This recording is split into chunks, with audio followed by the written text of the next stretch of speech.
Class 9th NCERT Math Exercise 8.2 question number 6. What is in the question number 6? So that the line segment joining the midpoint of the opposite sides of a quadrilateral bisect each other.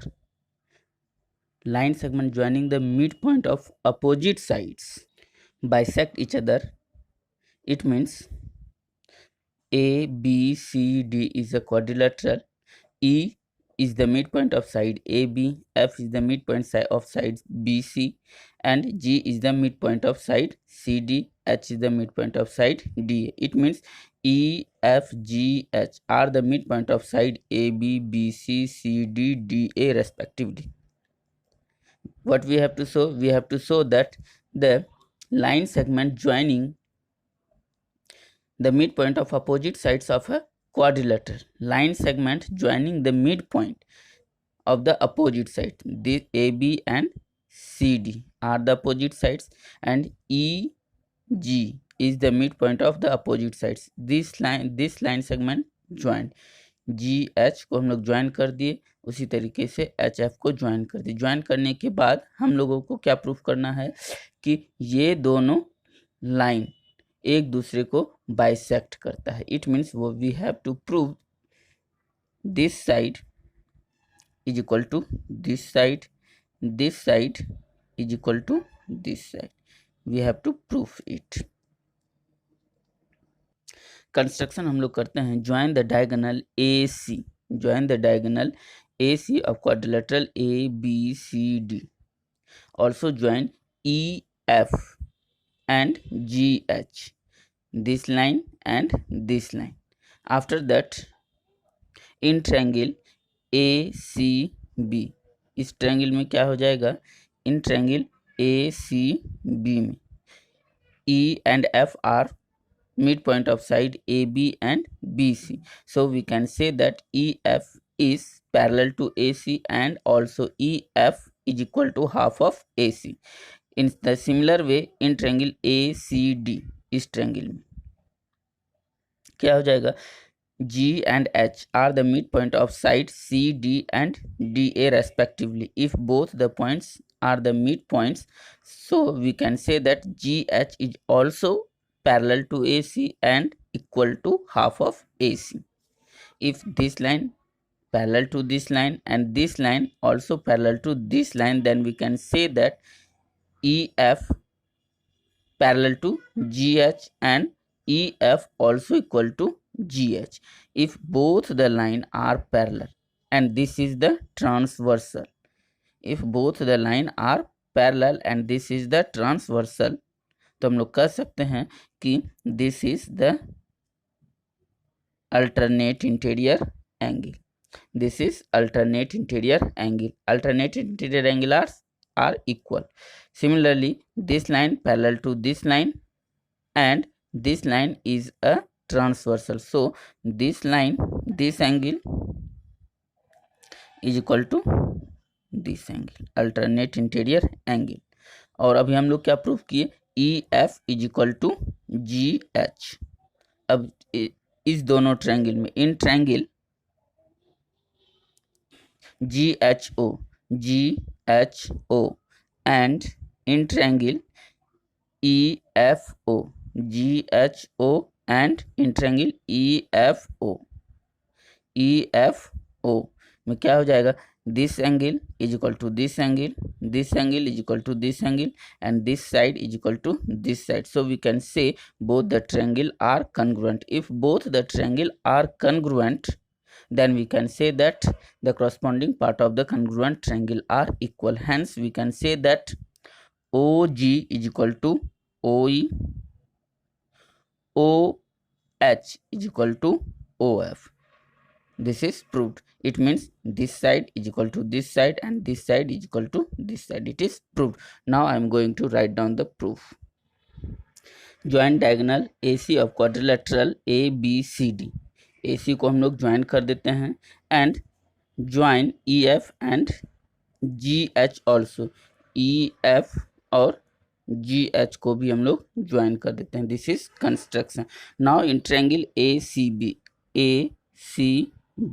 इस triangle में क्या है? E and F are the midpoint of the side AB and BC. So EF is equal to half of AC and EF parallel to AC. E and F are the midpoint of AB and BC respectively. So EF parallel to AC and EF is equal to half of AC. इसको हम लोग equation 1 लेते हैं. This is equation 1. In triangle ACD, in triangle ACD, इस triangle में क्या है, G and H are the mid point of side CD and DA. So GH parallel to AC and GH half of AC. GH is equal to half of AC. इस equation को हम लोग दूसरा equation लेते हैं. Now from first and second, first equation and second equation क्या कर रहा है, EF parallel to AC and GH also parallel to AC. So we can say EF parallel to GH parallel to AC and EF is equal to half of AC, GH also is equal to half of AC. So we can say that EF is equal to GH is equal to half of AC. यहाँ पे हम लोग EF parallel to GH ही केवल लिख रहे हैं. क्यों? क्योंकि हम लोगों को इसी दोनों का जरूरत है, EF parallel to GH. But यहाँ पे क्या है कि EF parallel to GH also parallel to AC, लेकिन उसकी ज़रूरत नहीं है, इसलिए हम लोग उसे नहीं लिख रहे हैं. सो EF parallel to GH and EF is equal to GH, but it also is equal to half of AC. उसका ज़रूरत नहीं है, इसलिए हम लोग उसको यहाँ पर नहीं लिख रहे हैं. क्या है, EF parallel to GH, E here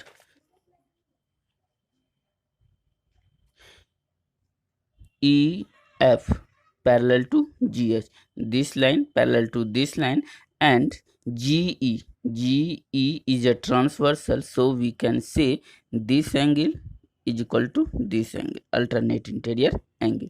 इसी को हम लोग लिख रहे हैं कि angle HGO is equal to angle FEO. Angle HGO is equal to angle FEO, alternate interior angle. Similarly, उसी तरीके से क्या है कि this line EF parallel to GH, EF parallel to GH and HF is a transversal, so this angle is equal to this angle, alternate interior angle. दोनों angle क्या होगा, alternate interior angle से इक्वल होगा. उसी तो इसलिए हम लोग सिमिलरली करके यहाँ पे लिख दिए. हम लोग ऐसा भी लिख सकते हैं, EF parallel to GH and HF is a transversal. तो उतना लिखने का जरूरत नहीं है, इसलिए हम लोग यहाँ पे similarly angle GHO is equal to angle EFO, alternate interior angle. Now in triangle GHO and triangle EFO में क्या है, GH is equal to EF, GH is equal to EF. हम लोग इसको पहले प्रूव किए हैं. GH is equal to EF and angle HGO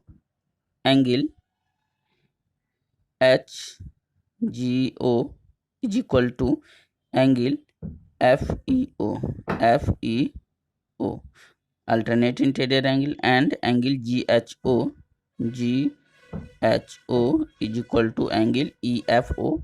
It is already proved, EFO. So we can say triangle GHO congruent to triangle EFO, triangle GHO congruent to triangle EFO by which rule, ASA rule. By ASA rule से दोनों triangle क्या हो गया, congruent. अब दोनों triangle congruent हो गया तो हम लोग कह सकते हैं कि corresponding part of congruent triangle are equal. So GO is equal to EO, GO is equal to EO, GO is equal to this side, EO this side, and HO is equal to FO, HO this side is equal to FO, this side HO is equal to FO by CPCT, by CPCT. It is proved. आप इस channel को like करें, subscribe करें, अपने friends के बीच ज़्यादा से ज़्यादा शेयर करें ताकि इस चैनल को बूस्टअप मिल सके। Thank you for watching this video.